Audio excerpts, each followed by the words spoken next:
जय हिंद दोस्तों, educated all India channel में आप सबका स्वागत है। आज हम उत्तर प्रदेश शिक्षक पात्रता परीक्षा 2011 जिसमें प्राथमिक स्तर 1 से 5 तक का बाल विकास एवं शिक्षण विधि का अध्ययन करेंगे, जिसमें से पहला क्वेश्चन आपके सामने है। निम्न कक्षाओं में शिक्षण की खेल विधि आधारित है। ऑप्शन ए है शारीरिक शिक्षा कार्यक्रमों के सिद्धांत पर, बी है शिक्षण की विधियों के सिद्धांत पर, सी है विकास एवं वृद्धि के मनोवैज्ञानिक सिद्धांत पर, डी है सामाजिक सिद्धांतों पर। बताएंगे आप। इसका ऑप्शन होगा सी, विकास एवं वृद्धि के मनोवैज्ञानिक सिद्धांत पर। अगला क्वेश्चन देखेंगे। निम्न प्राथमिक स्तर पर बालकों को शिक्षा प्रदान करने के साथ यह भी आवश्यक होता है कि उनकी शारीरिक वृद्धि एवं विकास पर ध्यान दिया जाए। इसके लिए सबसे सर्वोत्तम विधि खेल विधि है, क्योंकि खेल विधि वृद्धि एवं विकास के मनोवैज्ञानिक सिद्धांत पर आधारित होती है। दूसरा क्वेश्चन देखते हैं। डिसलेक्सिया संबंधित है मानसिक विकार से, पठन विकार से, गणितीय विकार से, व्यवहारिक विकार से। डिसलेक्सिया।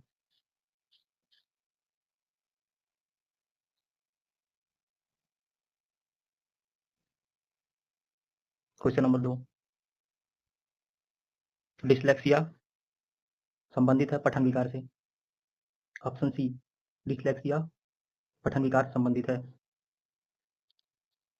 डिसलेक्सिया पठन विकार से संबंधित है। देखेंगे, डिसलेक्सिया एक पठन संबंधित विकार होता है जिसमें बालकों को अक्षरों को पहचानने में कठिनाई होती है तथा उनका अधिगम बाधित होता है। इस विकार को दूर करने के लिए शिक्षक को मौखिक कार्य एवं पर्याप्त अभ्यास पर बल देना चाहिए। अगले क्वेश्चन की ओर चलते हैं। विशेष रूप से जरूरतमंद बच्चों की शिक्षा का प्रबंध होना चाहिए।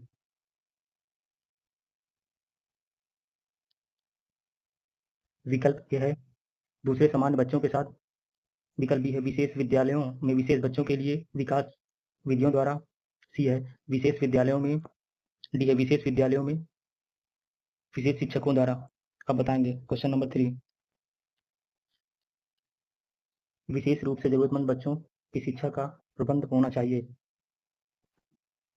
दूसरे समान बच्चों के साथ। ऑप्शन ए सही होगा इसमें।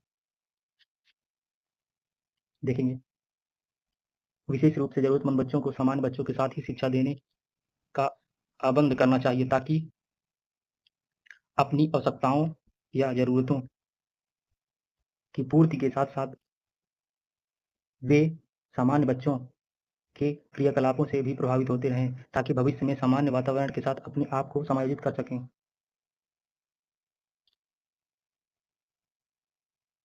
क्वेश्चन नंबर 4 देखते हैं। अधिगम के प्रक्रम में अभिप्रेरण है। अधिगम के प्रक्रम में अभिप्रेरण है। ऑप्शन ए है सीखने वालों की स्मृति को तेज बनाता है। सीखने वालों की स्मृति को तेज बनाता है। बी है पुराने अधिगम से नए अधिगम को विभेदित करता है। सी है एक दिवसीय या एक दिशीय रूप से सोचने में सीखने वालों को प्रस्तुत करता है। डी है नए सीखने वालों में अधिगम के लिए रुचि का सृजन करता है। चौथा का ऑप्शन बताइए। का ऑप्शन होगा नए सीखने वालों में अधिगम के लिए रुचि का सृजन करता है, अभिप्रेरण है। आगे चलते हैं। Question number 5। कक्षा 5 के न्यून दृष्टि वाले बच्चों को, ऑप्शन ए है निम्न स्तर के कार्य के लिए माफ करना उचित है। बी है उसके दैनिक कार्य में उसके माता पिता तथा मित्रों को सहायता करनी चाहिए।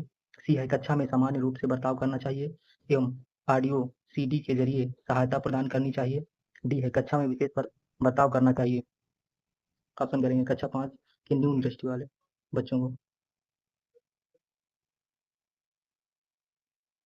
तो सीडी प्ले करना, ऑडियो, ये सबसे बेस्ट आंसर रहेगा सी। आगे चलते हैं। श्यामपट्ट को शिक्षण सामग्री के किस समूह के अंतर्गत किया जा सकता है? ए है श्रव्य साधन, बी है दृश्य साधन, सी है दृश्य श्रव्य साधन, डी है इनमें से कोई नहीं, तो श्यामपट्ट क्या हो जाएगा, दृश्य साधन हो जाएगा। B, B is correct. आगे चलते हैं। निम्न में से कौन शिक्षण कुशलता से संबंधित है? ऑप्शन ए है श्यामपट्ट पर लिखना, बी है प्रश्नों को हल करना, सी है प्रश्न पूछना, डी है उपरोक्त सभी। निम्न में से कौन शिक्षण कुशलता से संबंधित है? सभी। श्यामपट्ट पर लिखना भी है, प्रश्न को हल करना, प्रश्न पूछना, सभी। Option D. शिक्षण कार्य को प्रभावित बनाने के लिए आवश्यक है शिक्षक सभी शिक्षण कौशल में कुशल हों। शिक्षण कौशल निम्न है: श्यामपट्ट कौशल, प्रश्न कौशल, स्पष्टीकरण कौशल, प्रतिपुष्टि कौशल आदि।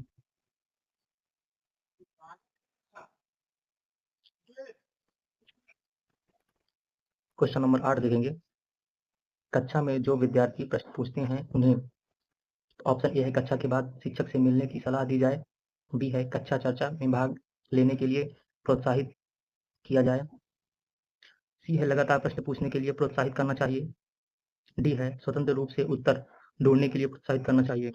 कक्षा में जो विद्यार्थी प्रश्न पूछते हैं उन्हें, बताइए इन 4 ऑप्शन में से कौन सही है? इसमें से मेरे ख्याल से तो सी सही होगा, लगातार प्रश्न पूछने के लिए प्रोत्साहित करना चाहिए। बाहर मिलने को कौन कहता है? आगे चलते। शिक्षा की किंडरगार्टन पद्धति का प्रतिपादन किया। टीपीनन ने, फ्रॉवेल ने, स्पेंसर ने, मॉन्टेसरी ने। ये क्वेश्चन एक से अधिक बार आ चुका है, कई शिफ्टों में आया है। इसका करेक्ट आंसर होगा सी, फ्रॉवेल। मनोवैज्ञानिक फ्रॉवेल ने 1840 में जर्मनी में पहला किंडरगार्टन खोला। किंडरगार्टन पद्धति का प्रतिपादन भी किया था। किंडरगार्टन का अर्थ है बच्चों का बगीचा होता है, अर्थात फ्रॉवेल के अनुसार बच्चे उद्यान में स्थित नर्सरी की तरह होते हैं। जैसे नर्सरी की अच्छी तरह देखभाल से छोटे पौधे स्वस्थ वृक्ष बनते हैं, उसी तरह बच्चों की देखभाल से उनका मानसिक एवं शारीरिक स्वास्थ्य का विकास होता है। आगे देखते हैं क्वेश्चन नंबर 10। एक अभिभावक आपसे विद्यालय में मिलने के लिए कभी नहीं आता है। आप ए बच्चे की उपेक्षा करेंगे, बी अभिभावक को लिखेंगे, सी आप स्वयं उनसे मिलने जाएंगे, डी बच्चे को दंड देना शुरू करेंगे। इसमें करेक्ट आंसर बताइए 10वां का। कि आप स्वयं मिलने जाएंगे। आप स्वयं मिलने जाएंगे, क्वेश्चन नंबर 10 का आप स्वयं मिलने जाएंगे। आगे चलते हैं। बचपन का सांप्रतिक दृष्टिकोण भी मान्यता है। बचपन का सांप्रतिक दृष्टिकोण की मान्यता है। ये है बहुत तरीके से बच्चे प्राप्त वयस्कों के बराबर हो जाते हैं, बी बच्चों को युवा प्राप्त वयस्कों के रूप में सबसे अच्छा माना जाता है, सी है बचपन आधारित रूप से प्रतीक्षा अवधि है, डी है बचपन वृद्धि एवं परिवर्तन की एक अनूठी अवधि है। आंसर करेंगे आप क्वेश्चन नंबर 11। क्वेश्चन नंबर 11 का आंसर करेंगे आप। बचपन वृद्धि एवं परिवर्तन की एक अनूठी अवधि है, तो इसमें कौन सही होगा? डी सही होगा, ये डी सही होगा। आगे चलेंगे। एक प्रमाणीकृत पठन परीक्षण देने के लिए 5वीं कक्षा को प्रस्तुत करने में शिक्षक को अधिकाधिक परामर्श दिया जाता है कि ऑप्शन ए है बच्चों को बोलना कि परीक्षण बहुत महत्वपूर्ण है तथा वह उसमें अच्छा प्रदर्शन करेगा। अच्छा, बी है पूर्ववर्ती परीक्षा से प्रधान प्रश्नों को चिन्हित करना एवं छात्रों को उन्हें उत्तर देने की अनुमति देना, सी है निम्न कोटि के पाठकों को प्रशिक्षण देना ताकि कक्षा के शेष बच्चे किसी भी तरीके से अच्छा करें, डी है परीक्षण में आने वाले समान प्रकार के प्रश्नों के उत्तर देने के लिए छात्रों को अभ्यास कराना। ऑप्शन आपके सामने, आंसर कीजिए। इसमें डी सही होगा, अभ्यास कराएंगे। अगला क्वेश्चन है, असंगठित घर से आने वाला बच्चा सबसे अधिक कठिनाई का अनुभव करेगा। ए है सुनिर्मित पाठों में, बी है स्वतंत्र अध्ययन में, सी है नियोजित निर्देश में, डी है अभ्यास पुस्तिकाओं में। आप आंसर करेंगे क्वेश्चन नंबर 13। इसमें स्वतंत्र अध्ययन में वो कठिनाई अनुभव करता है।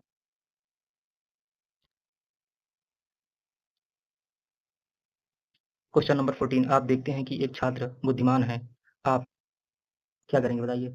ए है उसके साथ संतुष्ट रहेंगे, बी है उसे अतिरिक्त गृहकार्य नहीं देंगे, सी वह जैसे अधिक प्रगति कर सके उस तरह से उसे अनुप्रेक्षित करेंगे, डी है उसके अभिभावकों को सूचित करेंगे कि वह बुद्धिमान है। आप बताएंगे क्वेश्चन नंबर 14 वह जैसे अधिक प्रगति कर सके उस तरह से उसे अनुप्रेरित करेंगे। आपका यही दायित्व बनता है। आगे चलेंगे। क्वेश्चन नंबर 15 देखेंगे, यदि कुछ विद्यार्थी कक्षा में अध्ययन की चित्तवृत्ति में नहीं है तो आप अध्ययन की चित्तवृत्ति में नहीं है तो आप क्या करेंगे? ए है उन्हें अध्ययन के लिए बाध्य करेंगे, बी है उन विद्यार्थियों को कक्षा छोड़ने के लिए कहेंगे, सी है उन्हें चेतावनी देंगे कि वे अवश्य अध्ययन करें नहीं तो आप प्रधानाध्यापक को सूचित कर देंगे। और ऑप्शन डी है उन्हें उनकी रुचि अथवा आप अपने विषय के अनुसार रुचिपूर्ण चीजें बताएंगे। उन्हें उनकी रुचि अथवा आप अपने विषय के अनुसार रुचिपूर्ण चीजें बताएंगे, यही सही ऑप्शन होगा। क्वेश्चन नंबर 15 डी नंबर सही होगा इसका। ये इसका डी आंसर होगा, इसका आंसर डी होगा, ये इसका आंसर होगा। ये आगे चलते हैं। क्वेश्चन नंबर 16 वह स्तर जिसमें बच्चा किसी वस्तु एवं घटना के बारे में तार्किक रूप से सोचना शुरू करता है कहा जाता है? बताइए। संवेदन प्रौढ़ अवस्था, औपचारिक अवस्था, सी है पूर्व क्रियात्मक अवस्था, मूर्त क्रियात्मक अवस्था, ये जीन पियाजे का है। आंसर करेंगे आप। क्वेश्चन नंबर 16 ये मूर्त क्रियात्मक अवस्था का है, क्योंकि तार्किक रूप से सोचता है ना बच्चा, तो तार्किक रूप से कब सोचता है? मूर्त क्रियात्मक अवस्था में। मूर्त क्रियात्मक अवस्था में सोचता है बच्चा। डी ऑप्शन सही होगा। कौन सही होगा? डी। आगे देखते हैं। क्वेश्चन नंबर 17 बच्चों के बौद्धिक विकास के 4 सुस्पष्ट स्तरों को पहचाना गया था। बताइए। 4 स्तरों में पहचाना गया था। कॉलबर्ग द्वारा, एरिक्सन द्वारा, स्किनर द्वारा, पियाजे द्वारा। 4 स्तर में। बताइए। क्वेश्चन नंबर 17 पियाजे द्वारा वो कौन कौन सी अवस्थाएं हैं? कमेंट करेंगे, आप सब बताएंगे। यही 16 नंबर क्वेश्चन जो है इसमें पहला हो जाएगा संवेदी प्रौढ़ोदय अवस्था, पूर्व क्रियात्मक अवस्था, मूर्त अवस्था, औपचारिक अवस्था। उसी से रिलेटेड था। इसमें भी जीन पियाजे की भी 4 अवस्थाएं हैं। देखिए आपके नीचे दिया हुआ है। पियाजे द्वारा बच्चों के बौद्धिक विकास के 4 सुस्पष्ट स्तरों को पहचाना किया गया, जिसे संज्ञानात्मक विकास के सिद्धांत के रूप में जाना जाता है। पहला संवेदी गतिक अवस्था, पूर्व संक्रियात्मक अवस्था, तीसरा है मूर्त संक्रियात्मक अवस्था, चौथा है औपचारिक संक्रियात्मक अवस्था। इसमें से इनका वर्ष भी पूछ लिया करता है कभी कभी। क्वेश्चन नंबर 18 देखेंगे, अल्प वयस्क बच्चों के अधिगम में अभिभावकों की भूमिका होनी चाहिए। अल्प वयस्क बच्चों के अधिगम में अभिभावकों की क्या भूमिका होनी चाहिए? निषेधात्मक होनी चाहिए, अग्र सक्रिय होनी चाहिए, संवेदनात्मक होनी चाहिए, उदासीन होनी चाहिए? अग्र सक्रिय होनी चाहिए, क्योंकि वो अल्प वयस्क है।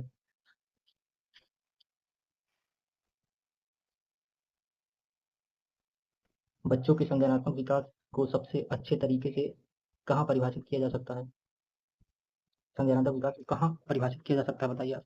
खेल के मैदान में, ऑडिटोरियम में, विद्यालय एवं कक्ष में, गृह में। इसका ऑप्शन हो जाएगा बी, ऑडिटोरियम में। बच्चों के संज्ञानात्मक विकास को मापने एवं परिभाषित करने का सर्वाधिक उपयुक्त विधि परीक्षा प्रणाली है, जिसमें बच्चों के संज्ञानात्मक विकास स्तर को जाना जा सकता है, तथा इसके लिए विद्यालय सबसे उपयुक्त स्थान होता है, जहाँ बच्चे स्वतंत्र एवं अनुशासित रूप से अपनी अभिव्यक्ति दे सकते हैं। इसमें कौन सा हो जाएगा? क्वेश्चन नंबर 90 का बी, सॉरी, मैंने ऑडिटोरियम बता दिया था, इसमें विद्यालय होगा।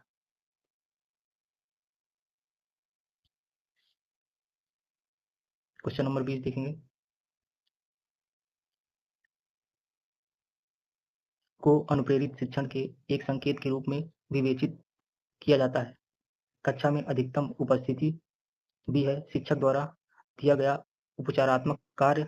सी है विद्यार्थियों द्वारा प्रश्न पूछना। डी है कक्षा में पूर्ण नीरसता। बताएंगे आप। क्वेश्चन नंबर 20, इसमें हो जाएगा सी, विद्यार्थियों द्वारा प्रश्न पूछना। ये आगे चलेंगे। क्वेश्चन नंबर 21 है, कक्षा में विद्यार्थियों की रुचि बनाए रखने के लिए एक शिक्षक को उचित है श्यामपट्ट का प्रयोग करना, चर्चा करना, कहानी कहना, प्रश्न पूछना। क्वेश्चन नंबर 21, इसमें प्रश्न पूछना। प्रश्न पूछना। क्वेश्चन नंबर 22, विद्यार्थियों को विद्यालय में खेलना क्यों उचित है। ए है यह उन्हें शारीरिक रूप से सशक्त बनाएगा। बी है यह शिक्षकों के लिए काम आसान करेगा। सी है यह समय बिताने में सहायक होगा। डी है यह सहयोग एवं संतुलन का विकास करेगा। ऑप्शन नंबर डी इसमें सही होगा। इसमें ऑप्शन नंबर डी सही होगा। यह सहयोग एवं संतुलन का विकास करेगा, क्योंकि उसमें उसके साथी भी होंगे जो उसके अंदर सहयोग की भावना को बढ़ाएंगे और उसके अंदर संतुलन जागृत होगा। आगे देखेंगे, परिवार एक साधन है अनौपचारिक कक्षा का, औपचारिक कक्षा का, गैर औपचारिक कक्षा का, दूरस्थ कक्षा का। परिवार, घर प्राथमिक पाठशाला होती है तो ये अनौपचारिक शिक्षक हो जाएगा। परिवार ही बालक का प्रथम विद्यालय होता है। माता पिता को ही बालक का प्रारंभिक शिक्षक माना जाता है। आगे चलें। क्वेश्चन नंबर 24, एक शिक्षक विद्यार्थियों में सामाजिक मूल्यों को विकसित कर सकता है। बताइए। ए है महान व्यक्तियों के बारे में बोलकर। बी अनुशासन की अनुभूति को विकसित कर। सी है आदर्श रूप में बर्ताव कर। और ऑप्शन डी है उन्हें अच्छी कहानियां सुनाकर। इसमें कौन सही हुआ? 24, इसमें सही होगा सी, आदर्श बर्ताव कर। आगे चलेंगे।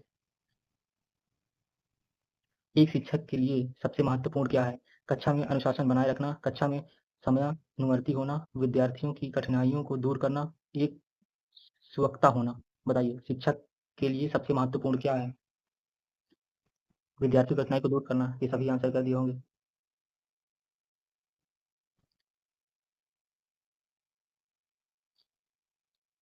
प्रश्न 26 है, आप एक अति सक्रिय बालक को कैसे सही दिशा में लाएंगे? उसे पहली पंक्ति में बिठाएंगे तथा उस पर कड़ी नजर रखेंगे। हमारे टाइम पे तो यही होता था। बी है उसे कक्षा में कोने में बैठने की जगह निर्धारित करेंगे। सी है उसे श्यामपट्ट आदि साफ करने का काम देंगे। डी है उपयुक्त में से कोई नहीं। आप अति सक्रिय बालक को कैसे सही दिशा में लाएंगे? बताइए।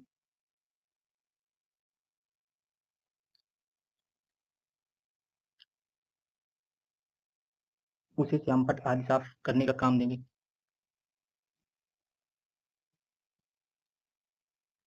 पृथक पृथक समजातीय समूहों के व्यक्तियों के प्रति बच्चों की अभिव्यक्ति साधारणतया आधारित होती है उनके अभिभावकों की चित्रवृत्ति पर, उनमें समकक्षियों की अभिवृत्ति पर, दूरदर्शन के प्रभाव पर, उनके सहोदरों की अभिवृत्ति पर। सहोदर मतलब साथी। बताएंगे आप। पृथक पृथक समजातीय समूहों के व्यक्तियों के प्रति बच्चों की अभिवृत्ति साधारणतया आधारित होती है। क्वेश्चन को सबसे पहले समझिए आप, आंसर अपने आप करेंगे। उनकी अभिभावकों की चित्रवृत्ति पर। ऑप्शन ए सही होगा।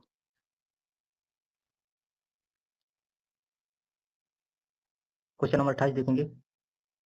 आपको अपनी कक्षा में 2 मंदबुद्धि बच्चों को बैठाने के लिए बोला गया है। आप क्या करेंगे? बताइए। उन्हें अपने विद्यार्थी के रूप में ग्रहण करने से इनकार करेंगे।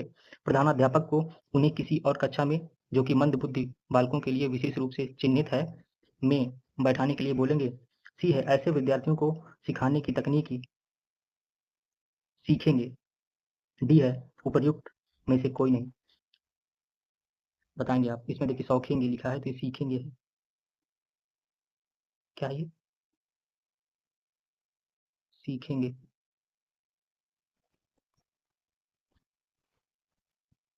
आप आंसर करेंगे क्वेश्चन नंबर 28 का? यही सही होगा, सी। आगे चलेंगे क्वेश्चन नंबर 29। एक शिक्षक को साधन संपन्न होना चाहिए, इसका अर्थ है उसके पास पर्याप्त धन संपदा होनी चाहिए ताकि उसे शिक्षण देने की जरूरत ना पड़े। बी है उनका अधिकारियों से उच्च स्तर से संपर्क होना चाहिए। सी है उनको अपने विद्यार्थियों की समस्या को हल करने का पर्याप्त ज्ञान होना चाहिए। डी है विद्यार्थियों के बीच उनकी प्रसिद्धि होनी चाहिए। बताइए क्वेश्चन नंबर 29। उनकी उनको अपने विद्यार्थियों की समस्याओं को हल करने का पर्याप्त ज्ञान होना चाहिए। यही सही है, बाकी तो सब बेकार है। आगे चलिए क्वेश्चन नंबर 30, यही लास्ट क्वेश्चन है। बच्चों में संवेगात्मक समायोजन प्रभावित होता है। बच्चों में संवेगात्मक समायोजन प्रभावित होता है। ए है व्यक्तिगत निर्माण में, बी है कक्षा शिक्षण में, सी है अनुशासन में, डी है उपयुक्त में से सभी। आपको पता है ये सभी सही होंगे। आज के लिए इतना ही। ये पूरा सेट है, 30 क्वेश्चन आते हैं, सीडीपी से 30 क्वेश्चन आएंगे। चैनल को लाइक एंड सब्सक्राइब करें। धन्यवाद।